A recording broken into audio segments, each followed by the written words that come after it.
Obrigado, irmão José Maria. Bom dia, irmãos. Que privilégio para nós chegarmos nesta manhã para juntos estudarmos, a palavra do Senhor. Como foi a semana dos irmãos? Alguns dedos cortados, irmã Maria José? Mas o Senhor cuidou. Deus livrou você, Deus cuidou. Amém. Bom dia, os irmãos que estão em casa, sejam bem-vindos à Escola Bíblica Dominical. Meus irmãos, chegamos em Esdras capítulo 7, e é para lá que nós vamos, Esdras capítulo 7, e nós vamos ler do verso 1 até o verso 6. Esdras, Velho Testamento, capítulo 7, do verso 1 até o verso 6. Esdras 7, de 1 a 6. Conforme os irmãos forem achando, vão dizendo amém, para assim começarmos a leitura nesta manhã.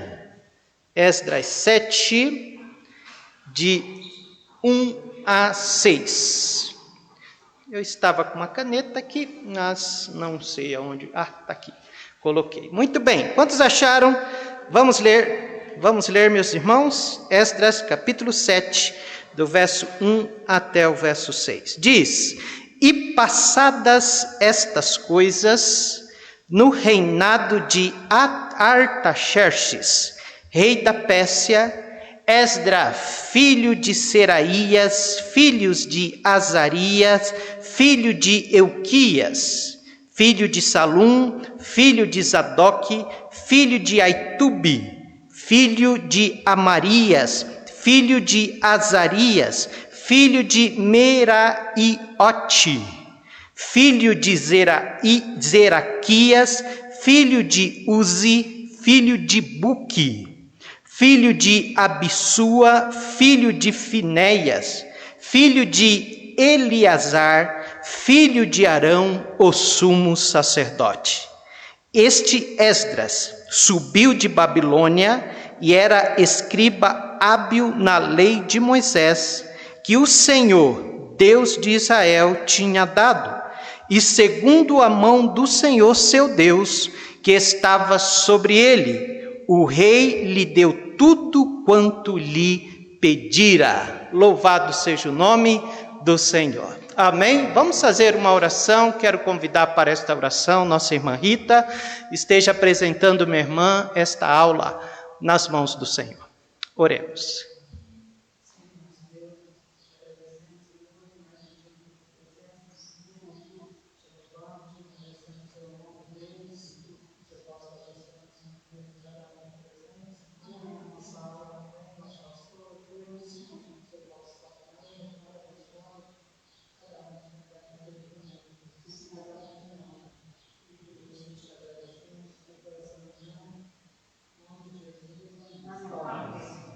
Amém. Podeis assentar, meus irmãos. Hoje nós iremos começar este capítulo, e este capítulo tem como título o líder que Deus usa.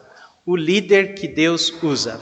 Mas antes de irmos, meus irmãos, para a aula, eu gostaria de saber quantos fizeram a atividade que eu passei para os irmãos para hoje. Levanta a mão. 1, 2, 3. Quem mais? 3. Eu também fiz 4. Marília também fez 5, tá bom. Então, no finalzinho da aula, nós estaremos conversando um pouco sobre isso. Eu passei para os irmãos uma pergunta que tem como objetivo a revelarmos aquilo que Deus tem colocado no nosso coração quanto ao futuro desta igreja, ou quanto ao futuro da igreja do Senhor aqui em Borda da Mata. Então, o que você sonha para o futuro da igreja? O que você sonha? O que Deus tem colocado? Se você escreveu, amém. Se você gostaria de falar no final da aula, amém também. Então, vamos tirar uns 5 minutinhos para a gente conversarmos um pouco sobre isso. Perfeito? Mas nós iremos começar, então, no capítulo 7, hoje de manhã. E os irmãos que estão em casa, se gostaria de colocar no seu comentário acerca desta pergunta, pode colocar, tá bom? Coloque aí no comentário do chat aí do Facebook, e aí a gente vai estar lendo no final da aula, perto do final da aula, tá certo? Meus irmãos, o líder que Deus usa. Há uma frase aqui, logo no início do capítulo 7, que eu gostaria de destacar. Dá uma olhadinha lá. E passada estas coisas. Que coisas foram essas? Que coisas foram essas que o autor começa narrando? Estas coisas, meus irmãos, foi a chegada do povo em Jerusalém, né, vindo ali da Babilônia, da Pérsia, a reconstrução do templo, passado também os conflitos que houve, a conclusão do templo, a consagração do templo. Então passou estas coisas. Ao passar estas coisas, Esdras chega em Jerusalém. Esdras está chegando, irmão, no ano 457. 457 antes de Cristo. Os irmãos lembram quando o templo foi concluído? Lembra da semana passada? 516. Faz a conta de 457 para 516. Vai dar 59 anos. Do capítulo 6 para o capítulo 7, há 59 anos. Já imaginou isso? De um capítulo para o outro, quase 60 anos. O término do templo, 516, capítulo 6. Quando eles fazem a sua consagração, a dedicação àquela festa. Passou-se 59 anos, chega Esdras, a chegada de Esdras em 457. Então nós lemos a palavra de Deus e numa sequência que foi redigida, que foi colocada aqui, mas nós não temos uma noção de que há tempos ali, alguns casos, de um capítulo para o outro. Então, há 60 anos aqui, meus amados irmãos.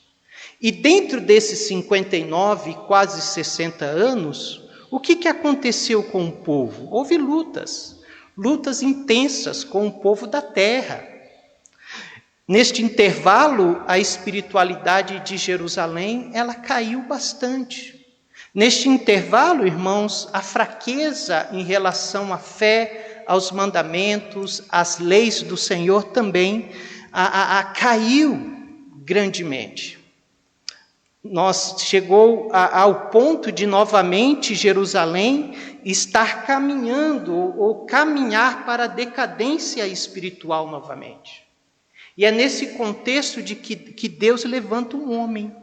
E este homem aqui, que é Esdras, que vai fazer a diferença, que vai levar o povo novamente para a lei do Senhor. Então note a importância da palavra de Deus na vida do povo de Deus. O povo de Deus sem a palavra, há uma carência, há uma decadência espiritual, um distanciamento dos planos e do propósito de Deus para a sua vida e para a obra do Senhor. Só para a gente se localizar melhor, passada estas coisas no reinado de Artaxerxes, rei da Pérsia. Quem é esse Artaxerxes aqui? Esse Artaxerxes, meus irmãos, ele reinou em 466 a 426 a.C. Começa então com o rei Ciro Magno, depois é passado para Dário, 522 a 486. De 486 entra Xerxes, ou Assuero, e ele reina de 486 a 465. E agora este rei que nós estamos estudando, quando Esdras chega em Jerusalém. Este rei que está sentado no trono da Pérsia. Ele reina de 466 a 426. Neste intervalo de 59 anos é que acontece o livro de Esther. Então, o livro de Esther ela está localizado entre o capítulo 6 e o capítulo 7 de Esdras. É neste período de 59 anos, aonde vai o rei Assuero, que é Xerxes, se assentar no trono da Pérsia, aonde vai ter toda aquela festa, onde a rainha Vasti não vai querer entrar na presença da liderança da Pérsia, e aonde existe Mardoqueu, que tem uma sobrinha que indica, para aquele concurso de beleza, e ela é escolhida. E ali, através de Mardoqueu e de Esther, que o povo judeu é salvo, me ajudem? Exterminação ali na Pérsia, Então, meus amados irmãos, capítulo 7 até o capítulo 10, até o final do livro, quem está reinando é este rei Artaxerxes. Ele vai ser substituído por um segundo Artaxerxes. Porque esta palavra Artaxerxes, ela vai além de um nome. É um título dado aos reis da Pérsia. Assim como havia os títulos para os reis, do Império Romano, os Herodes, Herodes I, Herodes II e assim sucessivamente. Então, é neste rei Artaxerxes que nós estamos agora no capítulo 7. Passou-se Ciro, passou-se Dário, Artaxerxes. Nós não vamos ouvir falar mais de Zorobabel, vamos ouvir falar mais de Josuá. A profeta Ageu e profeta Zacarias não vai ser mais citados na Bíblia agora, a partir de agora. Não sabemos o que aconteceu com esses homens, se envelheceram, se já estão velhos, ou então se já morreram, porque 60 anos passaram-se do capítulo 6 para o capítulo 7. Então, significa que Esdras não estava na reconstrução. Quando eles dedicaram o altar, quando eles dedicaram o templo, Esdras não estava presente. Esdras é aquele tipo de jogador que entra para jogar a final do campeonato. Os irmãos entendem? Houve o começo do campeonato, houve a semifinal, a disputa das quartas de final, depois entra aí a semifinal e aí chega o final do campeonato. E é no final do campeonato que Esdras chega. Tudo já havia acontecido. O templo já está dedicado e todas as coisas estão acontecendo ali. Essa descrição que o texto traz de Esdras aqui está preparando o nosso coração para conhecer um homem consideravelmente capaz.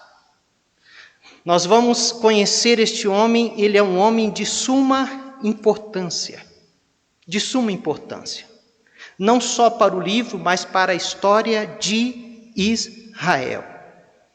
Esdras vai ocupar uma posição elevadíssima na tradição judaica. Esdras, meus amados irmãos, ele vai ser considerado um segundo Moisés. Quando eu digo isso, eu digo no sentido figurado. É ele que vai levar o povo a ouvir a voz de Deus novamente. É ele que vai levar o povo a contemplar a santidade de Deus. Não tem como ouvir a voz de Deus sem a palavra de Deus. Não tem como considerar a santidade de Deus sem a palavra de Deus. Perfeito? E é Esdras que vai fazer isso na vida do povo de Israel. Então ele, amados irmãos, mais do que qualquer outro homem, que vai dar a Israel um caráter permanente do povo do livro. O povo do livro, o povo da Torá, o povo da lei, o povo que segue os mandamentos, os princípios, os estatutos e a lei do Senhor. Quem vai fazer isso? Esdras. Perfeito? Então veja a importância deste homem. Perfeito. Alguma pergunta até aí? Alguma colocação nesta abertura do capítulo 7? Perfeito. 3 principais pontos. Minha irmã.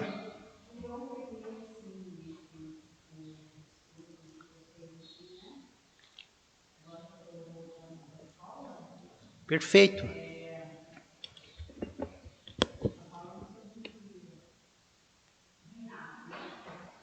Isso.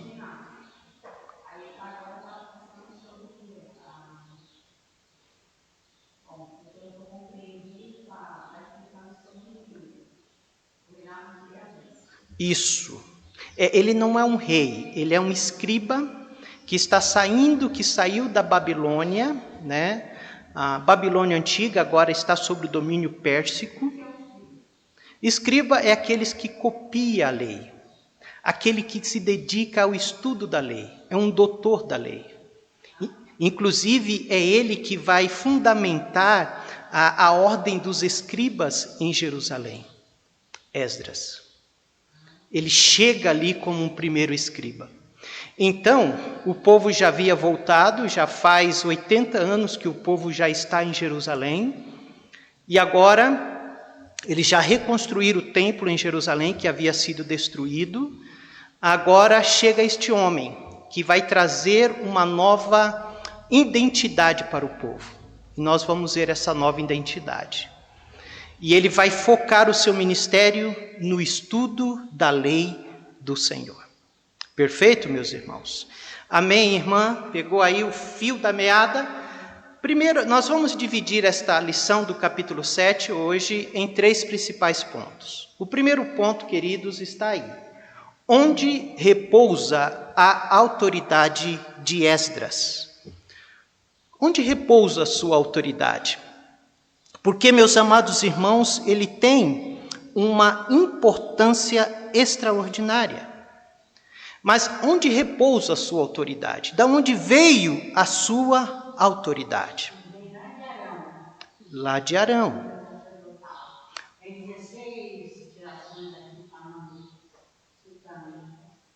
Sim, sim. Nós vamos ver, a irmã Lourdes citou o primeiro e mais importante, podemos dizer, a ponto aonde se baseia, onde está alicerçada a autoridade de Esdras, mas há mais 2, olha só. Primeiramente, ele é de uma linhagem sacerdotal. Segundo, ele tem o domínio da lei. E terceiro, ele é um homem que tem reconhecimento. O rei Artaxerxes reconhecia Esdras como uma autoridade judaica dentro do palácio na Pérsia. Um homem com estirpe, né, de Esdras, né? Isso. Exatamente, ele ocupava um cargo de muito elevado lá dentro. Então ele era alguém de reconhecimento lá. Então, aonde repousa a sua autoridade? Nós sabemos, irmãos, que a palavra de Deus, ela é sobrenatural, ela é espiritual como palavra de Deus. Mas a palavra de Deus também, ela registra registros históricos.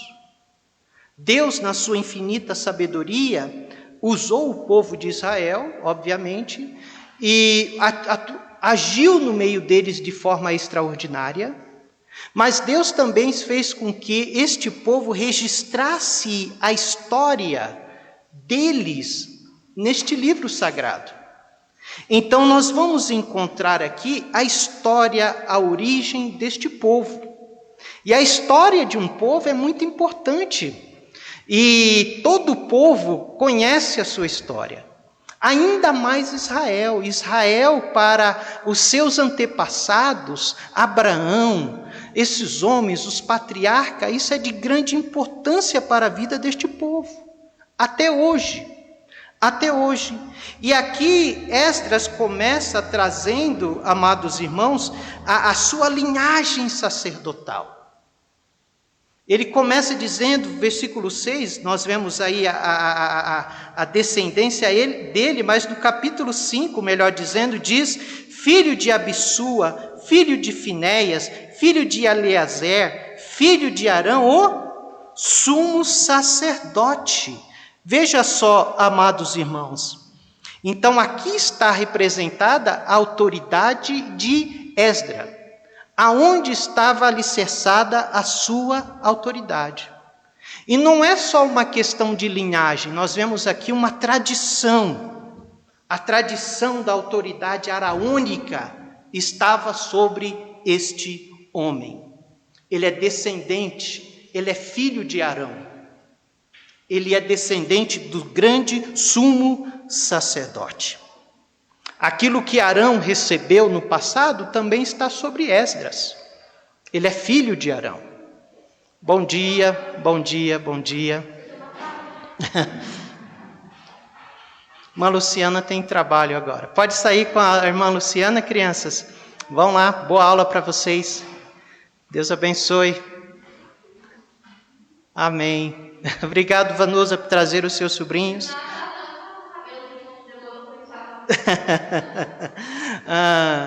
E aquilo, irmãos, que a autoridade que Arão recebeu, não foi algo que ele conquistou, não foi algo que ele exigiu de Deus. O que Arão tinha sobre si foi dado pela mão do próprio Deus. Deus escolheu ele. Deus fez dele o grande sumo sacerdote. Agora, esta mesma autoridade não foi algo que Esdras requereu de Deus. Esta mesma autoridade que um dia o Senhor concedeu a Arão, está também sobre a vida de Esdras. Isto é maravilhoso. Então, primeiramente, nós temos aí uma linhagem sacerdotal. Segundo, onde repousa a autoridade de Esdras? Versículo 6, veja só. Este Esdras subiu de Babilônia e era escriba hábil na lei de Moisés, que o Senhor Deus de Israel tinha dado, e segundo a mão do Senhor seu Deus, que estava sobre ele, o rei lhe deu tudo quanto lhe pedira. Segundo, irmãos, a autoridade de Esdras repousa sobre o conhecimento e domínio da lei. Isso é maravilhoso. Isso é extraordinário. Esse homem era um grande estudioso da lei. Ele era um homem extremamente capaz em relação à lei do Senhor. O texto diz de que ele era um escriba. Como já disse, o escriba era aquele que transcrevia a cópia dos escritos sagrados. Ele transcrevia a lei, ele conhecia a lei. E quando o texto bíblico diz que ele era um homem hábil, significa que ele era um doutor da lei de Moisés. Significa, amados irmãos, que tudo que se relacionava aos costumes civis, aos costumes religiosos do povo hebreu, podia falar com Esdras. Podia falar com ele de que ele verdadeiramente entendia. Ele era um homem extremamente capaz. Mais na frente vamos falar um pouco disso. E terceiro, o reconhecimento. Veja no finalzinho do versículo 6, irmãos. Diz assim: e segundo a mão do Senhor seu Deus, que estava sobre ele, o rei lhe deu tudo quanto lhe pedira. Ou seja, tudo aquilo que Esdras precisava. Nós vamos ver que Neemias vai solicitar algo para o rei, lembra de Neemias? Nós vamos ver que Zorobabel, o rei Ciro, também vai ajudá-lo de alguma maneira. Mas agora de uma forma aqui, não somente de solicitação por parte de Esdras, mas o próprio agir de Deus e o reconhecimento do rei Artaxerxes sobre este homem de grande valor para o povo de Israel. Ele sabe que Esdras vai fazer uma diferença grande no meio do seu povo. Então ele tem reconhecimento das autoridades do rei Pérsico aqui. Então, em três principais bases repousa a autoridade deste homem. Primeiramente, ele era filho de Arão. Segundo, ele tinha o domínio da lei de Deus. E terceiro, ele era reconhecido pelo rei Artaxerxes. Mas, além disso, muito além disso, o texto diz que a mão de Deus estava sobre ele. Isso que era o mais importante na vida de Esdras. Isto que era de forma decisiva na vida de Esdras. Porque, meus amados irmãos, não adianta estudo, não adianta preparação, não é isso? Não adianta chamado, não adianta você ser reconhecido diante dos homens, diante de autoridade, se você não tiver o quê? Vamos? A mão de Deus sobre você. Se você não tiver a bênção de Deus sobre a sua vida, se você não tiver o controle de Deus sobre a sua vida, se você não tiver, meus amados irmãos, ali a aprovação de Deus sobre a sua vida, o conduzir de Deus, pode esquecer. Então, o mais importante, além dessas três pontos da vida de Esdras, era a própria mão de Deus sobre ele. E é interessante, meus irmãos, que esta palavra aqui vai ser um refrão no capítulo 7 e no capítulo 8. Porque várias vezes vai se repetir de que a mão de Deus estava sobre ele. Veja comigo o versículo 9. Quem poderia ler para nós? Versículo 9 do capítulo 7.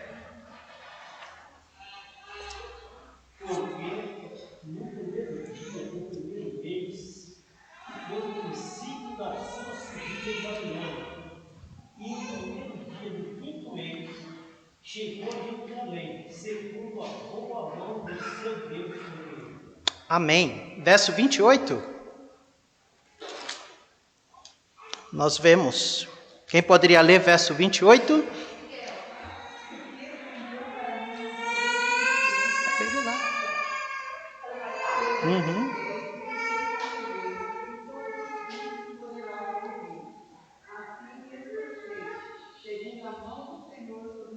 Amém. Amém. Então veja, agora olhe o capítulo 8, verso 18 do capítulo 8. Quem poderia ler o verso 18 do capítulo 8?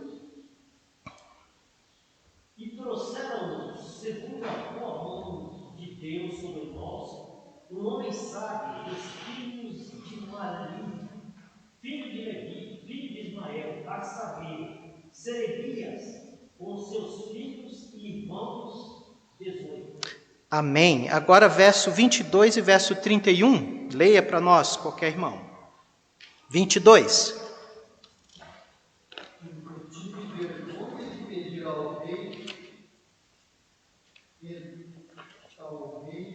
Exército e cavaleiros para nos defender do inimigo pelo caminho, porquanto tínhamos falado ao rei, dizendo: a mão do nosso Deus é sobre todos. Amém. Busca para o bem deles, mas o seu poder e a sua ira contra todos os que o deixam. Amém. Olha o 31 também, irmãos.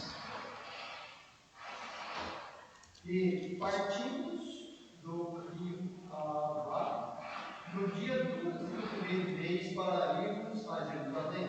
E a mão do nosso Deus estava sobre nós e livrou-nos da mão dos inimigos e dos que nos armavam ciladas pelo caminho. Amém. Então, nós vemos que se tornou um refrão nesses dois capítulos, o fato da mão de Deus estar sobre Esdras e sobre o plano de Deus ali em Jerusalém.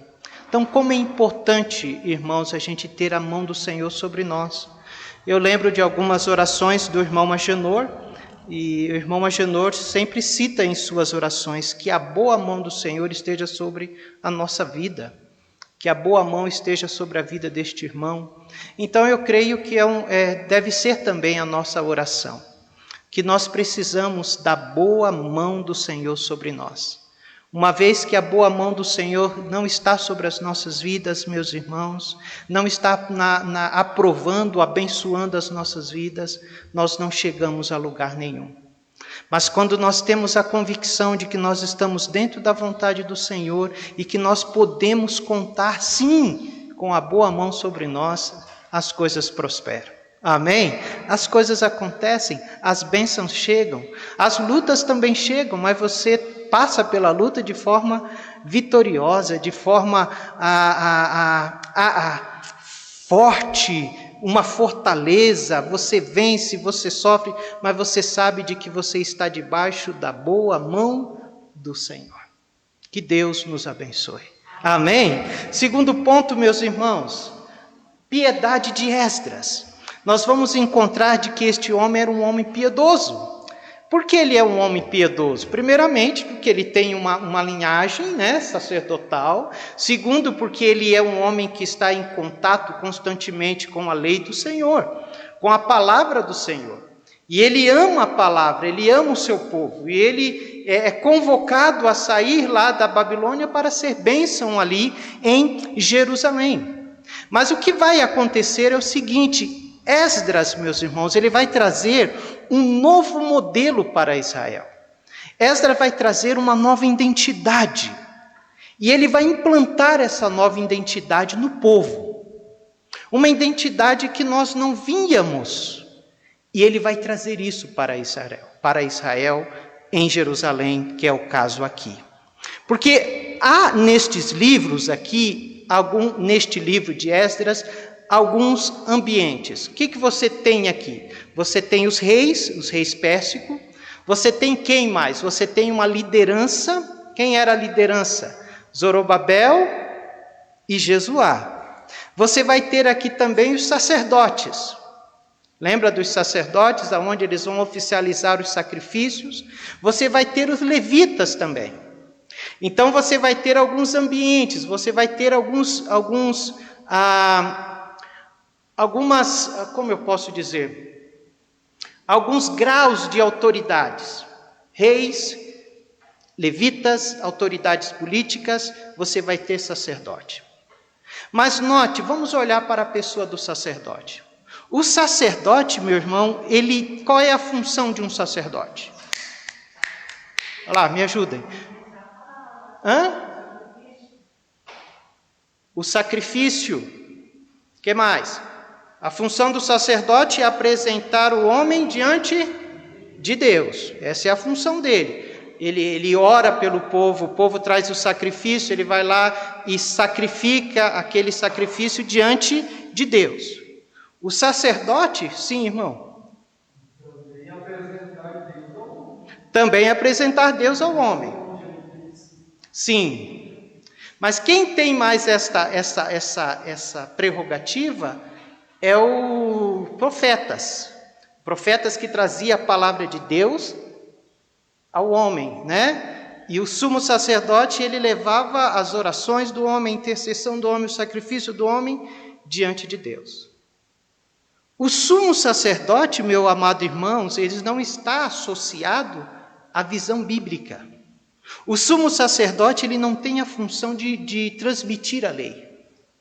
Ele não tem essa função. Não é parte dele. Como você vai ver em Esdras aqui. Esdras vai trazer essa nova identidade para Israel. Esdras vai levar o povo a lembrar de que o povo caiu, porque eles se esqueceram da lei de Deus. O povo, ao ouvir Esdras, eles vão lembrar de quem? De Oséias. Profeta Oséias vai dizer: vocês falharam, porque vocês deixaram de conhecer a lei de Deus. Vocês abandonaram a lei de Deus. Tanto que vai chegar no tempo do rei Josias. O que vai acontecer? Rei Josias vai ver o templo. Pode falar, irmã Jadão. O rei Josias vai começar, irmã Vanusa, uma restauração no templo. O templo está meio acabado, então ele junta carpinteiros, pedreiros, para que eles possam fazer uma reforma. E ele encarrega um homem chamado Ilquias, o sumo sacerdote, de estar à frente desse trabalho, de conseguir recursos para esta reforma.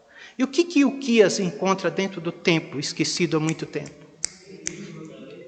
O livro da lei. Ilquias então passa para um homem chamado Safã, que é escrivão, e Safã, que é o escrivão, lê o livro da lei diante de Josias, o rei. E a Bíblia diz que Josias chora pelo povo e pelos seus pecados, e do fato de terem se esquecido da lei de Deus. Quando nós olhamos para os profetas e os livros anteriores a Esdras aqui, nenhum momento eles se referem ao estudo da lei. E quando nós olhamos para os homens que foram chamados para realizar uma obra por Deus, Deus chamava esses homens por meio de experiências. Moisés, ele chamou uma sarça pegando fogo, não foi isso? E chamou. Ele vai usar anjos, não é isso? Para chamar, e outros ele falava diretamente. Quando ele chama Gideão, ele não fala para Gideão, Gideão, vai lá e examina o livro da lei e vê qual é a minha vontade. Ele faz isso? Não, ele não faz isso. E ele apenas chama Gideão para a obra que ele tinha para o povo de Israel por meio de Gideão. Mas agora, por meio de Esdras vai mudar essa identidade. Esdras vai focar aonde? Não nos ritos, não nas experiências. Esdras vai focar aonde? Na lei, nas escrituras. E isso nós vamos ver o reflexo aonde? No Novo Testamento. Nós vamos encontrar Paulo aos pés de quem? Saulo aos pés de quem? Gamaliel. Quem era Gamaliel? Doutor da lei.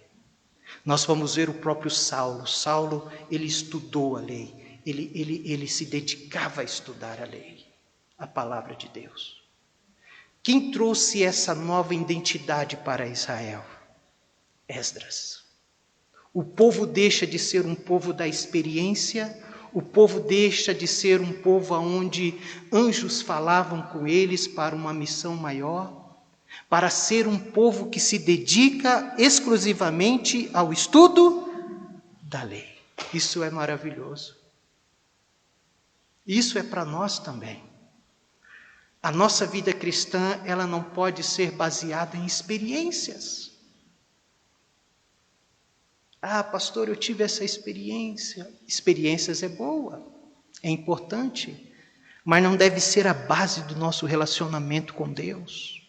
A base do nosso relacionamento com Deus é a palavra. Pastor, eu tive um sonho. Tem pessoas que é negócio de sonho.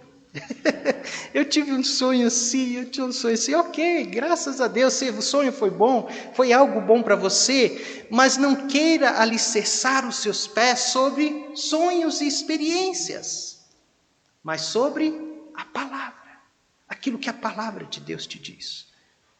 Aquilo que a palavra de Deus nos orienta a fazer, né? Então, quem vai trazer essa nova identidade para o povo de Israel? Esdras. Então, ele é alguém que ele interpreta a lei, é alguém que domina o assunto da lei, é alguém que entendia muito da lei, e ele vai trazer essa nova experiência para o povo de Israel. Louvado seja Deus por isso. Amém?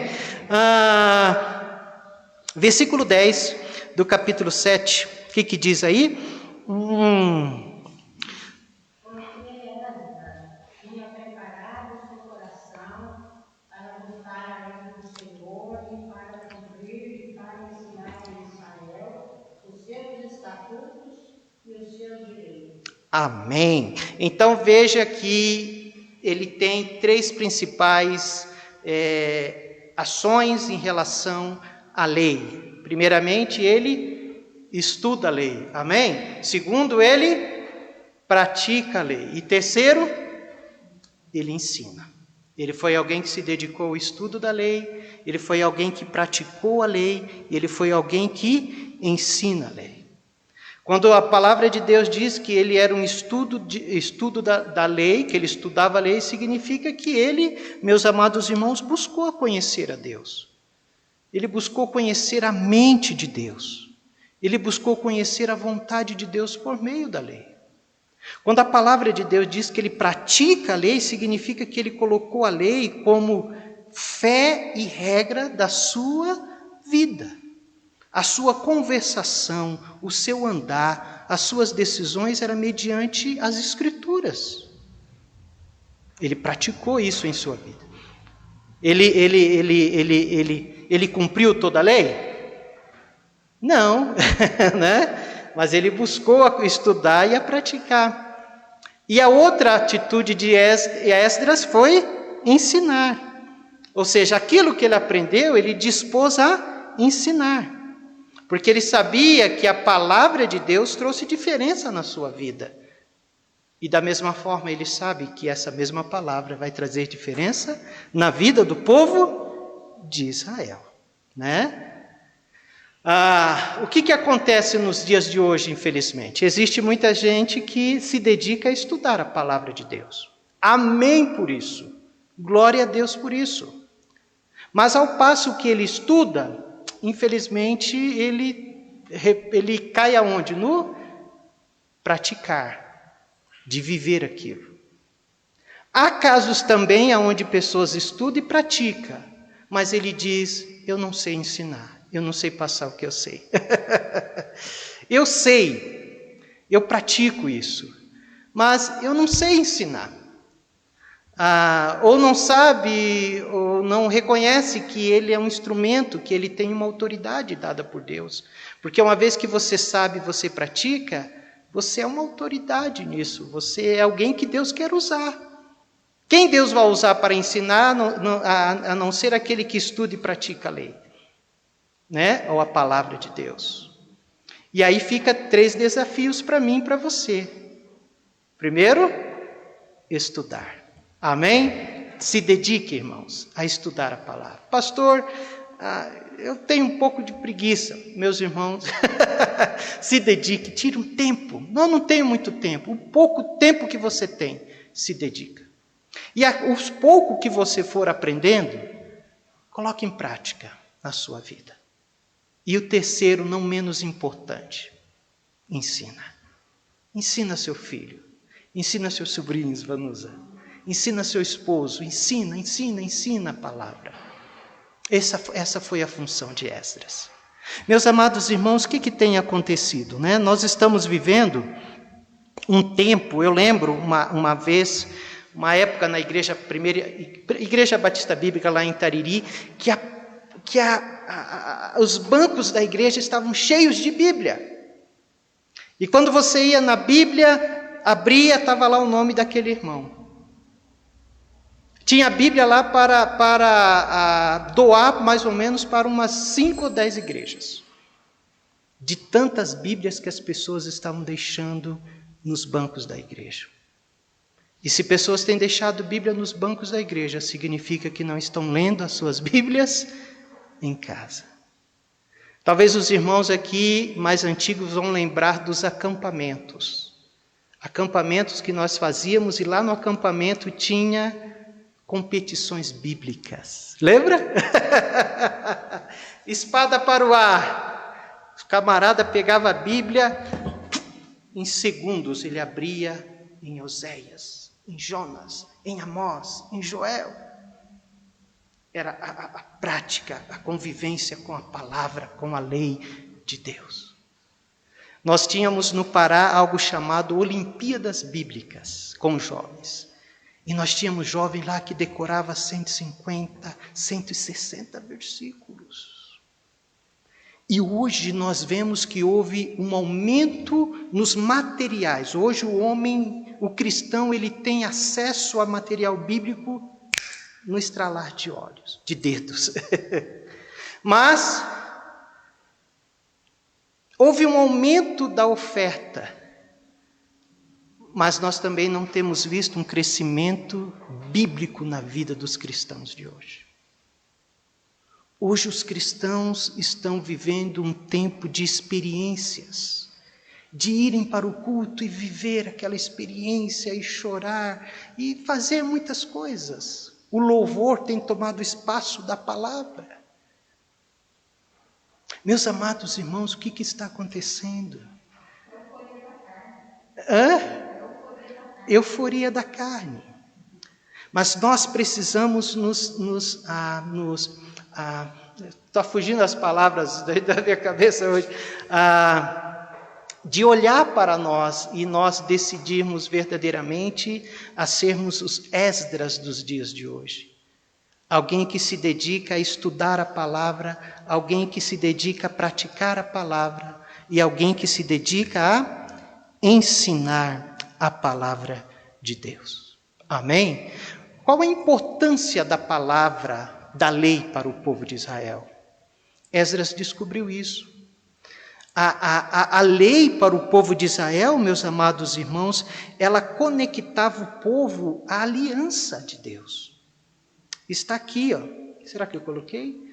O compromisso com a aliança. Exatamente, o compromisso com a aliança.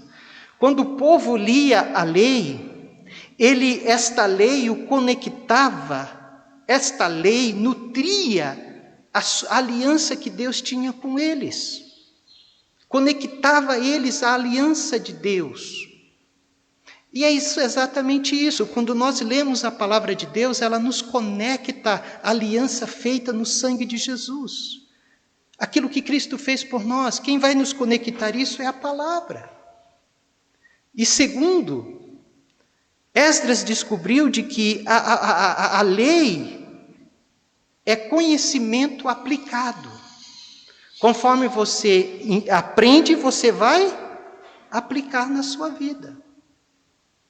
O conhecimento e a prática devem andar de mãos dadas. Conforme eu vou conhecendo, eu vou praticar.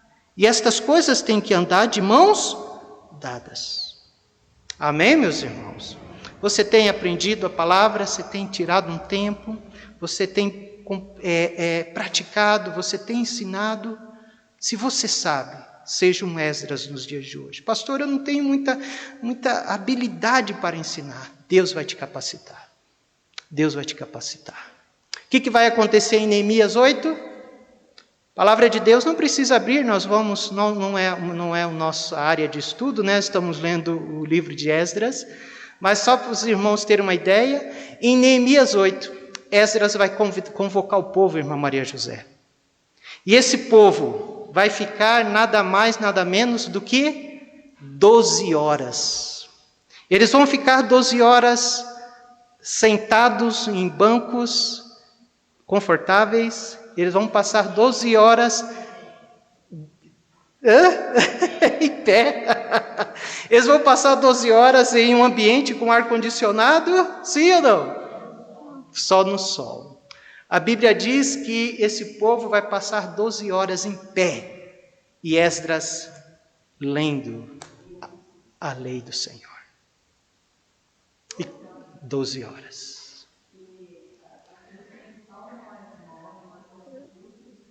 É para você ver. Isso é para nosso ensinamento. A palavra de Deus diz, irmã Vanusa, que quando Esdras termina de ler, o povo começa a chorar. Então ele traz uma nova identidade, um povo que começa a amar a lei, a obedecer a lei, a praticar a lei. Que Deus nos abençoe. Que nós também sejamos conhecidos como o povo que ama a lei do Senhor, né? E medita nela de dia e de noite. E assim possamos viver para a glória do Senhor. Amém? Meus irmãos, bem rapidinho, você escreveu aquela atividade? Escreveu, Lucas? Aqueles que escreveram, entrega para mim, fazendo um favor. Que bom. Mais alguém escreveu? Olha só, Vanusa também. Obrigado, Vanusa. Olha só, meus desejos, meus sonhos para a igreja. Ok, então vamos fazer assim, eu vou ler esses aqui esta semana, E os irmãos que ainda não fizeram, vocês podem escrever, tá bom? Pastor, este é o meu sonho em relação à igreja aqui, à obra do Senhor. É o que eu quero ver acontecendo na vida desta igreja. E eu quero participar desses sonhos. Eu quero estar presenciando um dia esta realidade na vida da nossa igreja. Amém? Obrigado àqueles que já fizeram. Oh, Deus abençoe, irmã. Ok, eu vou ler com muito carinho.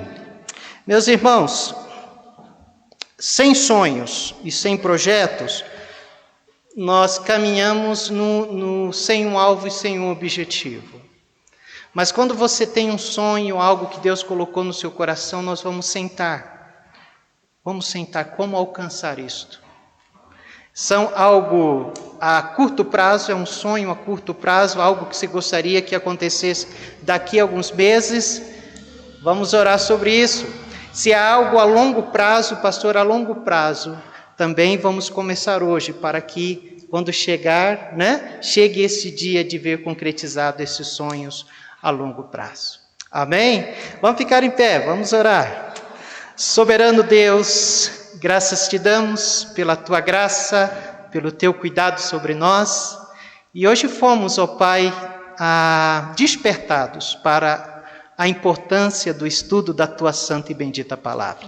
E nós queremos verdadeiramente ser os Esdras dos dias de hoje. Ó Pai, aqueles que se dedicam ao ensino, à prática, ou melhor, se dedicam ao aprendizado, à prática e ao ensino da lei.